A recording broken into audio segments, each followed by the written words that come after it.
Okay, what we're doing now is going from a line that is already graphed, and we are going to find the slope of an equation, the y-intercept of an equation, and then be able to write it out as an equation in the form of slope-intercept.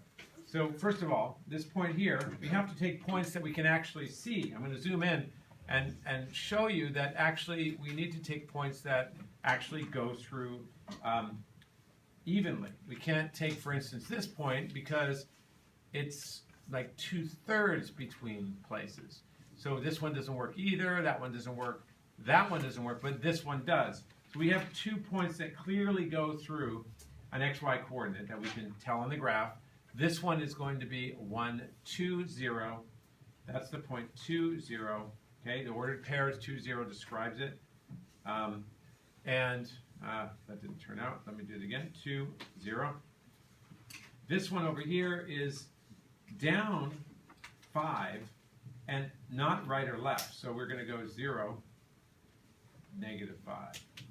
0, -5. We've got 2 points, and we need to write, well, we know what the y-intercept is. This is b equal to -5 because that's where the line crosses the y-axis.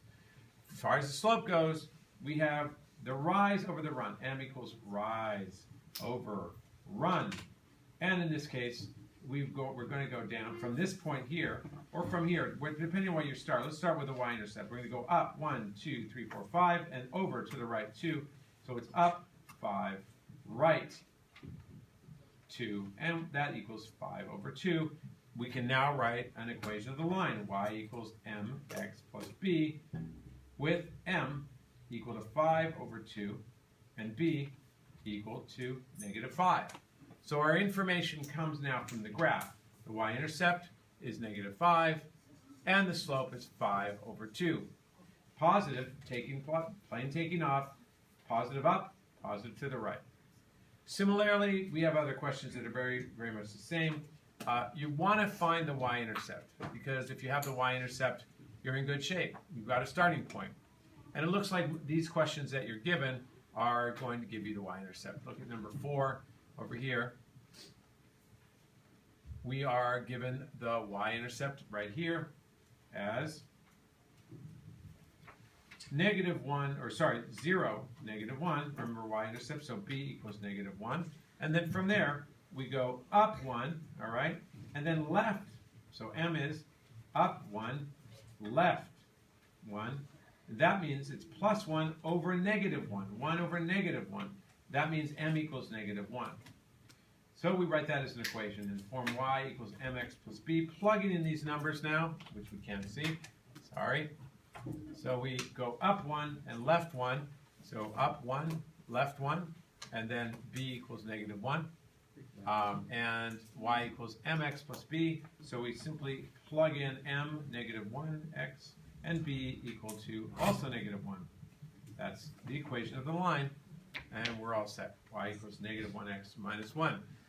So going from a graph to an equation is easy as long as you can read the points and you can find the y-intercept. And it goes directly in there. What happens if we get a point but not the y-intercept? That's a whole other ball game. Let's go look at that. And let's look at these last 4 questions. All right, so in these questions right here, it's saying that you're going through -4, 5, and the slope is -1. Okay, well, that's fine. We know what the slope is -1. That helps. But now we don't know what the y-intercept is. So what you need is another formula, another equation. And it's called the point-slope form. Okay, point-slope form of an equation. And that would be exactly this. Y minus y1 equals m onto x minus x1, where this one is x1, y1. And so knowing that, we plug those points in. This is y minus 5 equals -1, right? Onto x minus, our x value is -4. So be careful of that double negative. That would be in the end, it's y minus 5 equals -1 onto x plus 4. And that's it. We're done. They didn't ask you to do anything. You didn't have to convert it. You simply had to get a equation of the line, and that's it. So let's go ahead and do number 10. So you have it on YouTube. Through this one, 3, -1, your x1, y1 is 3, -1, and our slope is 2, so m is equal to 2, or 2 over 1.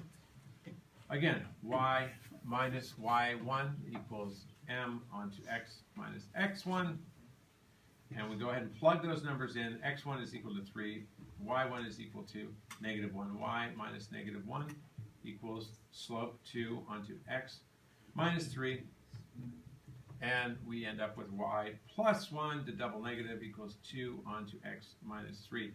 Do we need to go further? No. If if we were asked to graph that, and we were asked to find a y equals mx plus b form, y equals mx plus b form, you simply use algebra to convert it. So from that you could go, for instance, you could just go 2x minus 6. I'm not going to do it here, but we can do it. It's not too hard. In fact, I will just for fun. So here we go. To convert that, you're going to go, so we have y plus 1 equals 2 onto x minus 3. Simply go ahead and distribute. We got y plus 1 equals 2x minus 6, right? And we're going to get almost there now. We just subtract 1 on both sides, and we get y equals 2x minus 7, m equals 2, b equals -7. So you can start to see how all these different forms of the equation, whether they be standard form, y equals mx plus b, or point slope form, are all related. They're all related. And they're all, you can go from one to the other just by using algebra to get back and forth. Any questions?